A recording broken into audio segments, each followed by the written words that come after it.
Lagos Talks 91.3. News.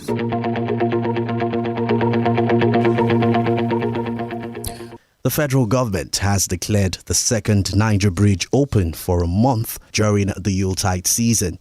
Minister of Works and Housing Babatunde Fashola ordered the opening of the bridge from 12 midnight, 14th of December, when he inspected the palliative measures put in place to make the road motorable.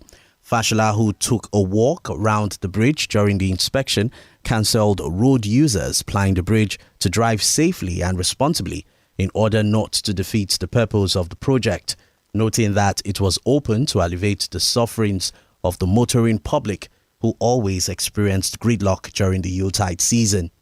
Meanwhile, the resident engineer for the project, in the ministry, Oluwaseyi Martins, explained that the bridge will be open to traffic inward Onitsha Owerri from midnight until January 3rd, when it will be open to traffic inward Asaba from Onitsha Owerri till January 15th, 2023.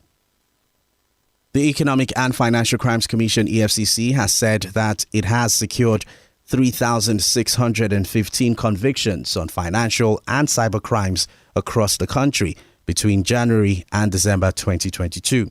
The chairman of the EFCC, Abdurrashid Bawa, who disclosed this while featuring at the weekly media briefing at the Presidential Villa, also announced that the nationwide auction of the forfeited automobiles by the EFCC will be followed by the disposal of over 160 houses to interested buyers. The agency boss urged members of the public, including the media, to be part of efforts by reporting cases of corruption to the EFCC. The activities of cyber criminals is alarming. I am calling on all Nigerians to ensure that they are working with law enforcement agencies towards curtailing this problem. These are issues that we all know, that they are tarnishing our image, they are bringing in illicit funds. It's quite unfortunate that our youth are engaged into this activity, but we will continue to do what we have to do. Somebody has to do the job and we have to do it. That is our mandate, and God willing, we are going to succeed. At the end of the day, we have recorded 3,615 convictions, unprecedented. The figures of this year alone, the convictions that were secured alone this year, is more than the number of convictions that this country, the EFCC has recorded from inception up to 2020. Bawa also revealed that the commission had so far recovered over 30 billion naira out of the 109 billion naira allegedly siphoned by the suspended Accountant General of the Federation, Mr. Idris Ahmed. Giving highlights of the achievements of the anti-graft agency from January to December 2022, he gave other recoveries as over 134 billion naira, $121.8 million, amongst others. In November 2022, we recovered $354 million for NUPRC, in terms of royalty that one of the oil companies have not paid. But our investigation led to that recovery. For the recoveries that we are making for NDDC, for instance, between now and probably, next week, we are going to transfer to them about 30 billion naira, about 30 million USD. These are recoveries that we have made from oil companies that have refused to pay the 3%, statutory payment to NDDC, and we have also recovered billions of naira in terms of fraudulent contractual engagement that NDDC have done over the years. The EFCC boss also cautioned Nigerians not to mortgage their future by selling votes to corrupt Nigerian politicians during elections, adding that the commission has received a lot of petitions on various politicians and had commenced investigations on some top politicians. The presidential candidate of the PDP, Atiku Abubakar, and his running mate, Delta State Governor Dr. Ifeanyi Okowa, yesterday landed in Anambra State to campaign ahead of the 2023 general elections. Amid tight security and a massive crowd, the presidential candidate of the PDP, who landed at Ekweme Square in Awka at about 10 minutes past 2 yesterday, promised to unite Nigeria, tackle insecurity and unemployment if elected president in the February 25th, 2023 presidential election in the country. Before arriving at Ekweme Square, Atiku and his running mates, which also included the Sokoto State Governor, Alhaji Aminu Tambuwal, as well as the candidates of the party, had visited the Governor's Lodge in Amobia, where they met Governor Chukwuma Soludo before proceeding to the government house to meet all the traditional rulers of the state, headed by the Obi of Onitsha, Igwe Alfred Achebe.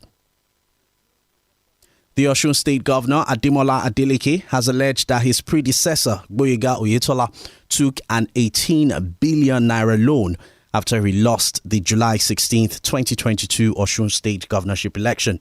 This is as he also revealed that the state is indebted to the tune of 407.32 billion naira as of November 30th, 2022.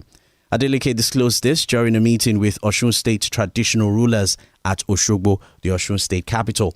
According to him, his administration inherited 8 outstanding loan facilities, aside from salaries and pension debts from Governor Oyetola's administration. Adeleke added that Oyetola must explain how the 331 billion naira borrowed in the name of Osun State was expended with no obvious infrastructural development to justify the huge debt.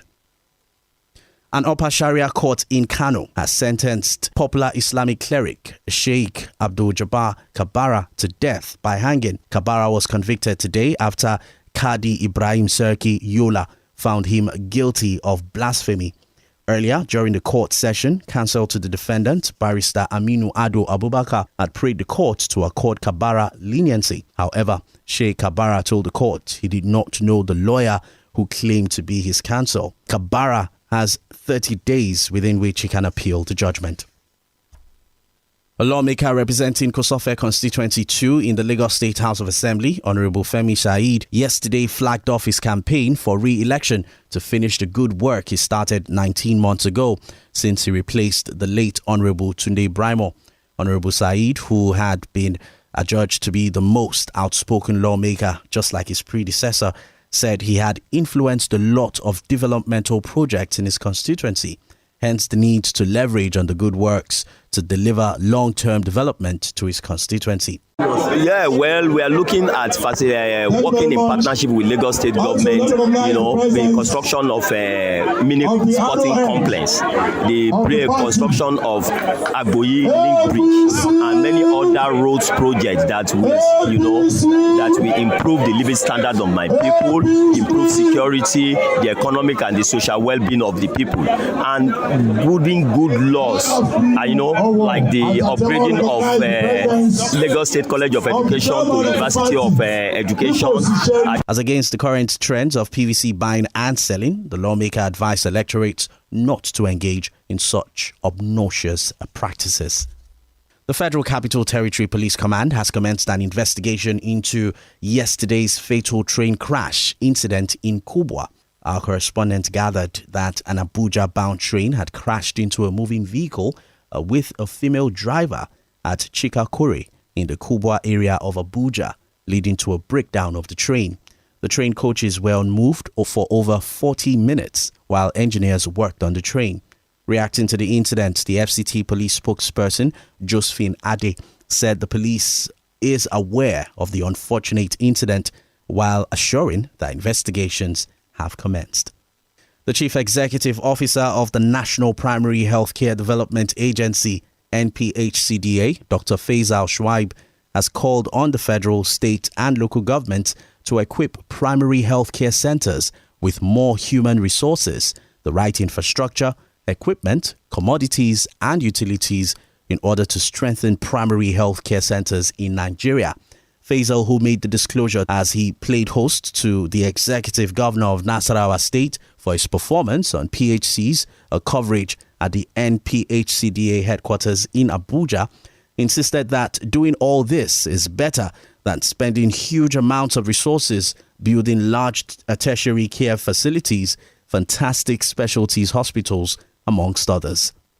that it is better to lay a very solid foundation for your health system, and that foundation is primary health care. Instead of spending huge amounts of resources building large tertiary health facilities, fantastic specialist hospitals where people don't even go to. A large proportion of our population are in the rural areas. Over 70% are in the rural areas. And what is the access that they have to healthcare? It has to be in the primary healthcare centers. If we are able to manage these conditions at the primary healthcare centers, you see that there's a decongestion of the tertiary health services, so that doctors and specialists in the tertiary health centers will be focusing on more complex disease conditions. Shuaib, while speaking on routine immunization performance and COVID-19 vaccine coverage, said Nigeria has exceeded expectations on COVID-19 coverage, whereby about 4 million eligible Nigerians are fully vaccinated and over 60 million Nigerians have taken their first shot. The Speaker of the Lagos State House of Assembly, Right Honorable Mudashiru Obasa, has described the sudden demise of Nigeria's ambassador to Spain, Ademola Seriki, as shocking beyond description. Seriki, a former Minister of Defense in Nigeria, died at the age of 63 in the early hours of yesterday in Madrid, Spain, as announced by his children. He was said to have passed on peacefully and surrounded by family. On the foreign scene, U.S. President Joe Biden has announced billions of dollars in new funding for Africa at a summit of dozens of continents' heads of state. Speaking to the 49 African leaders attending the Washington, D.C. summit, President Biden had declared that the United States is all in on Africa's future. The summit, the first of such gathering hosted by Washington for 8 years, is seen as a U.S. attempt to reassert its influence in Africa to counter Chinese involvement. In business news, the Securities and Exchange Commission has stated that efforts are ongoing to rebuild the e-dividend management mandate system, the EDMMS platform, in a sustained effort to drive down unclaimed dividends in the capital market. This was stated by the Director General of the SEC, Mr. Lamido Yuguda, during an interactive session in Abuja. Yuguda said members of the Capital Market Committee had adopted some measures to increase the number of mandated investors on the EDMMS and also reduce the quantum of unclaimed dividends in the market, adding that e-dividend committee had been working on the platform and have concluded plans to have it rebuilt. And now to sports news. Nigeria's under-20 side, the Flying Eagles, will discover their group stage foes for the 2023 Africa Under-20 Cup of Nations next week, Friday. According to the Confederation of African Football, the draw ceremony will take place in Cairo, Egypt, on December 23rd. Egypt will host the biennial competition from February 18th to March 12th. Aside from the Flying Eagles and the host nation, 10 other countries will also compete for honors at Egypt 2023. Real Madrid have agreed to sign 16-year-old Brazilian forward Endrick from Palmeiras. Endrick will join Real Madrid in July 2024 when he turns 18 and stay with Palmeiras in the meantime. Real Madrid have beaten a host of other top European clubs, most notably Chelsea, to the signature of one of the most sought-after teenagers in the world. Endrick's family were hosted by Chelsea at the club's Cobham training ground last month. However, the Palmeiras president, Leila Pereira, has described the move as the biggest negotiation in the history of Brazilian football. In entertainment news, British actor Henry Cavill has announced that he will no longer be playing his role as DC Studios' hero, Superman. The 39-year-old made this known via his Instagram page on Wednesday, stating that the decision was reached after a meeting with the studio's new bosses, James Gunn and Peter Safran. The new development comes 2 months after Henry announced his return to the franchise as he was instructed by the studio.